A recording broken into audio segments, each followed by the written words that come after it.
Hey, folks, welcome aboard. Little bit of a different jaunt here tonight.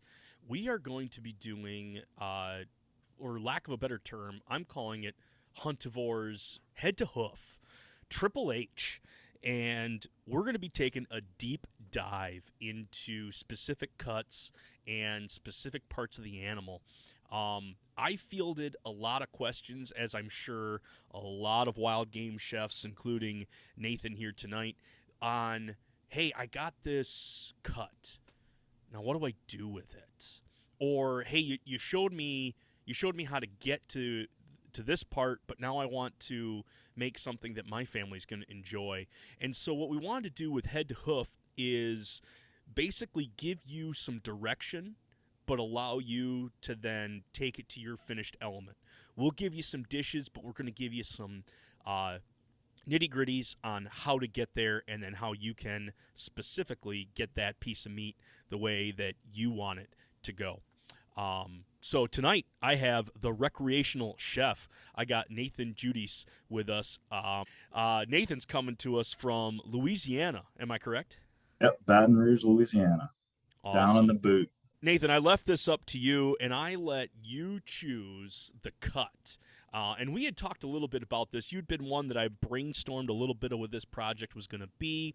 You've got some things that you're putting on the back burner that you've been working on, and I kind of left it up to you. I said, Nathan, where is the recreational chef going to take us?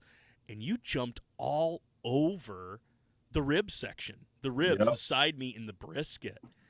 I was I'm impressed because you're taking on a challenge that most uh, choose to avoid. Mostly because, sometimes when you're at deer camp and you don't have those experienced, I guess, butcherers or cooks, you see a lot of people just tossing the ribs in the gut pile or doing the gutless method, leaving the rib and the brisket and all the side meat and just taking the back strap, the hind quarters, and just tossing the rest in the gut pile. So it's just something I like to showcase to where we have utilize as much meat as we can. We've got the ribs, we've got the side meat, which is going to include the flank and the diaphragm. And one cut that I've really kind of really attribute or really got excited about is the breast or the brisket of the animal. That's been a real good fun one to to play with. Um, Give us a good location of where this all is. Yeah, so you're looking at your side meat. I mean, it covers a portion of the back of the ribs and runs all the way um, cavity, the stomach muscles, and it goes all the way basically to the pelvis. Um, so a lot of that is good for what you said earlier, grinding. Um, you can pressure cook it or braise it and do lots of things with lots of different techniques with. I'm actually scoring that meat away to fold it off to the sides, give me a better avenue to get at those prize tenders. With that flank, it's almost one of those cuts where I'm going to want to pull those off at the same time as I'm pulling out those tenders. Very thin in profile, but at the same time, they do offer a wealth of substance that you can get off those. The grain pattern on those is very pronounced, very long, very Yes. striated. Same thing with Yep. the diaphragm or the skirt steak. I think that's one thing that a lot of people don't understand is that that diaphragm is your field dressing and that piece of muscle that you're pulling out. That's what skirt steak is. As we get into those intercostals, I guess that's the from my anatomy class, that's what they called the muscles that overline your ribs. Time they're also laced with huge pockets of fat. I mean, that's a good showcase, I should say, is that I've got plenty of marbling going on myself. But Same those here. those rib sections offer a wealth of meat that can be exploited. Um, Yeah, easily. So I actually have some rib meat right here that's taken off in a sheet. And I mean, you can see right here, it's a half an inch, three quarters of an inch thick in one area. I mean, this is just a small portion of it, but that poundage adds up quick. especially if you're going to grind it. First thing that you can do, and that is grind it. Yes, we are grinding meat is not something to shy away from. Especially when it's frozen, it's easier to get that sinew off. Um, Much like I didn't do here on this one, you can see I have it that I haven't filleted off yet. But another thing that getting the meat cold and the fat cold is great for is figuring out which fat is good fat. As you know, the harder fat that you're going to get on deer, especially the ribs, it's going to turn the wax basically once you heat it up and then cool it back off again. So you don't want that waxy fat in your mouth for sure, or your food. Shoot, man, you get a doe in December up here in Michigan, you can expect probably a good 3/4 to a full inch on her behind. It is just Wow. thick stuff. Oh, the brisket. I haven't even talked about the brisket. And that's that front chest muscle. It's much thinner in profile. Yeah. Taking the tenderloins, I'm going to want to get in there, cut those briskets off because they are thin in profile. I want to get them, covered up so they don't start evaporating and getting the crust on them. Things that we want to watch out for. One of those things we already talked about that thick layers of fat, the waxy stuff. Get it out of there. Rifle through ribs, or we're sending an arrow through ribs. There's gonna be blood meat, and that is something that is just unavoidable. If you cut a rib in half, I would probably the two sections on either side of that broken rib, I would probably leave alone. You're dealing with bone fragmentation. You're dealing with possibly contamination. Save those, and I finally get it back to the actual cutting board, and I see it under the light, a nice fragment of from the round, just covering the copper and the lead, just Oh my covering those goodness. portions of meat. So I was like, well, I guess I'll just toss this. So that's another thing you have to look for. Not only the blood and the bone shards, is also any type of bullet fragments that can get in that. And I'll look inside and I'll have washed it out real clean and everything looks good, and I'll actually see the penetration hole and be like, "Hey, great! I got a clean looking carcass here." And they take the skin off. The outside looks great, and when I finally take that quarter off and I begin to sheet that out, that is when I find a lot of that blood that's been sandwiched in between some of those layers.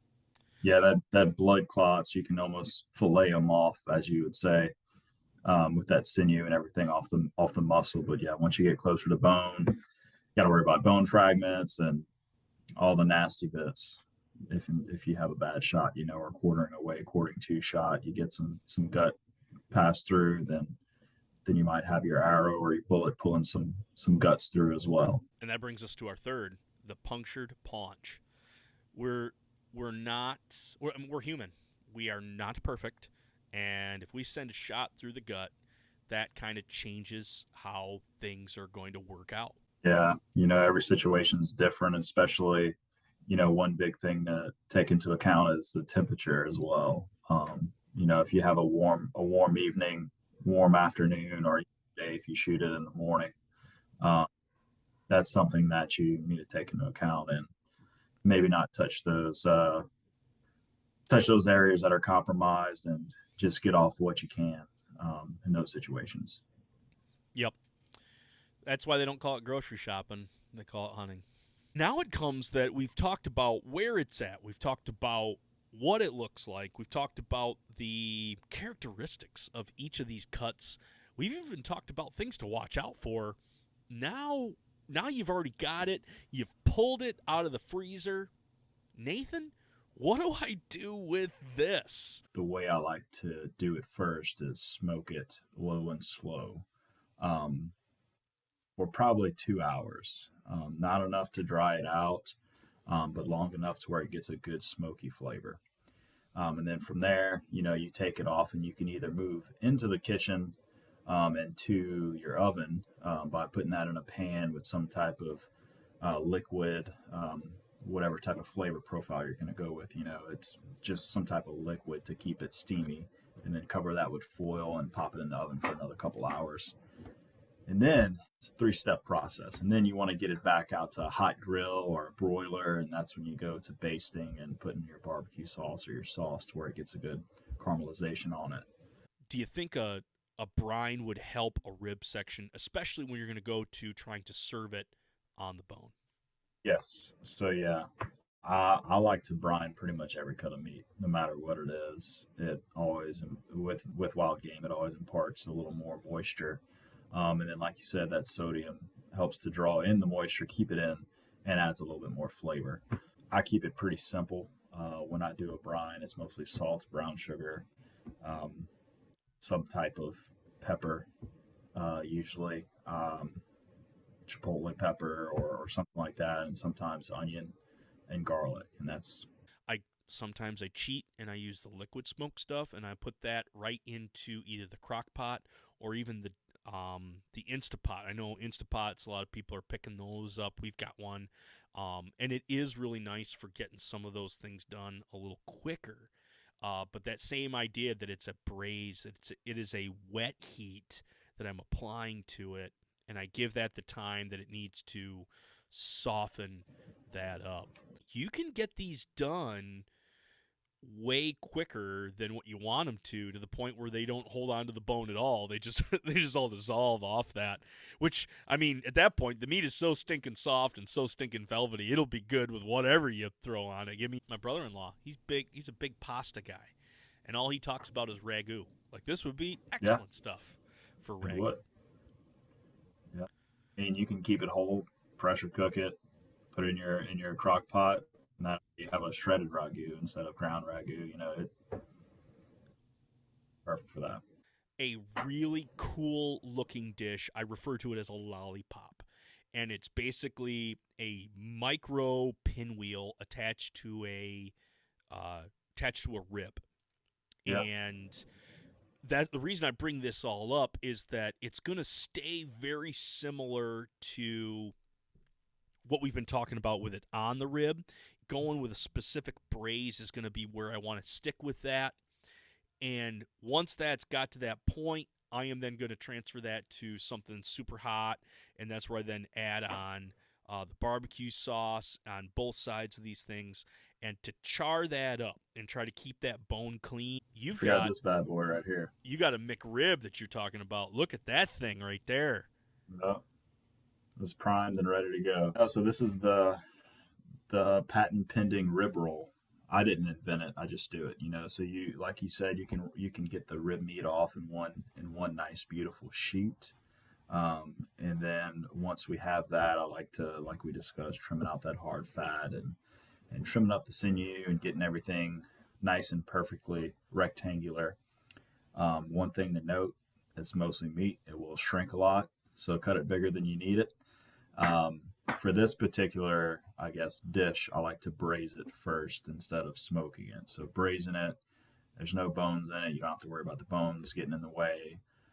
Braise it for a couple hours, pressure cook it for 30, 45 minutes, and then get it out, get it sauced up in your favorite barbecue sauce, and hit the grill, get some good color, some good grill marks, and then just build your McRib from there. So yeah, now we can jump forward into that flank, the diaphragm, and the brisket. And the reason I group them together is the characteristics of each of those cuts is very pronounced muscle grain, very thin in profile, and they're all going to react the same way to heat.